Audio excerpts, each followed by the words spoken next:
Have you ever felt like someone was watching you, even in the happiest place on earth? Imagine standing in the middle of Main Street, U.S.A., the warm glow of lights on Sleeping Beauty Castle in the distance, the faint music of a carousel drifting through the night. Then suddenly, the air turns colder. The hair on the back of your neck stands up. You hear footsteps, but no one is there. Some say that's not your imagination. Some say that Walt Disney himself never truly left his kingdom. It's a strange idea, isn't it? The man who dreamed up this place, the man whose vision turned orange groves into magic, still roaming the park he built. If that thought gives you chills, good. You're not alone. Let's go back for a moment, back to the very beginning. Walt Disney wasn't just a businessman. He was an architect of dreams. He walked every inch of Disneyland during construction, sleeping in a tiny apartment above the firehouse on Main Street, so he could watch over the park like a proud guardian. He wasn't just building rides. He was building a world, a place where parents and children could laugh together, a place where reality felt far away. That little apartment above the firehouse still stands. Inside, there's a lamp and window. It's always left on. Always. Cast members will tell you. It's to symbolize that Walt is always here. But here's where it gets strange. That tradition of keeping the lamp on didn't start until something eerie happened. Legend has it, just after Walt passed away in 1966, a cleaning lady went into the apartment, turned off the lamp, and locked up for the night. When she came back the next morning, the lamp was glowing. She swore she had turned it off. So she turned it off again. The next day, on again. Finally, after this happened several nights in a row, she left the lamp burning. And that's how it has stayed for more than 50 years. But is it just a nice tribute or something more? Cast members working late shifts have reported hearing footsteps in the empty apartment. Some say they've seen a shadow move across the curtains. Others claim they've smelled cigarette smoke, even though smoking hasn't been allowed in the apartment for decades. And it doesn't stop there.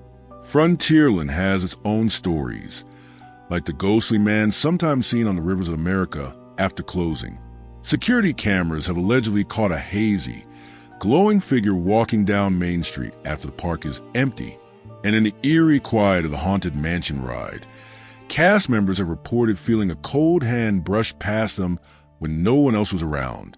You might think, well, sure, it's a theme park.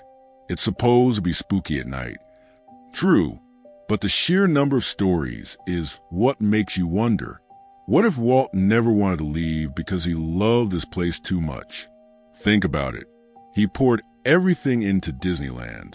He personally chose the colors of the bricks, the placement of each bench, the music in every land. He walked through the park before sunrise, making sure everything was perfect before guests arrived. Wouldn't it make sense that a man so connected to this place might want to keep walking its streets, even after death? And maybe it isn't scary. Maybe it's comforting. Imagine you're closing the park for the night. The last guest is gone, and you're sweeping up confetti near the castle. The park is quiet, eerily quiet. Suddenly, you hear a voice, soft and warm, saying, "Good job, pal." You turn around. No one is there. Some cast members say they felt exactly that, like someone is watching over them, encouraging them, protecting them. And maybe that's why Disneyland feels so alive, why it feels different than any other theme park. Maybe there really is a presence there, something invisible but deeply felt, keeping the dream alive. Even guests have reported strange encounters. People have claimed to feel someone walking beside them as they leave late at night. Parents have said their children waved at the firehouse window, saying, "Hi, man," even though no one was inside. Of course, skeptics say it's all just stories, that we're seeing patterns because we want to, that the footsteps, the flickering lamp, the moving shadows are just the wind, electrical glitches, and our minds playing tricks. But let's challenge that idea for a second.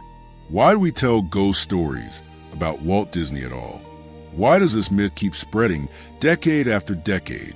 Because maybe deep down, we want him to still be here.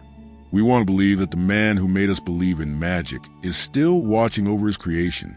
And there's something beautiful about that, isn't there? Picture this. The park is quiet. The last ride has shut down, and the music fades into silence. The lamp above the firehouse flickers softly. Somewhere, footsteps echo down Main Street. And maybe, just maybe, Walt Disney is still taking one last stroll through his park, smiling at what he created. So, next time you're there, take a moment. Look up at that lamp in the firehouse window. Feel the air around you. Listen carefully. And if you feel someone walking beside you, don't be afraid. Smile, because maybe Walt is just checking to make sure you're having a good time.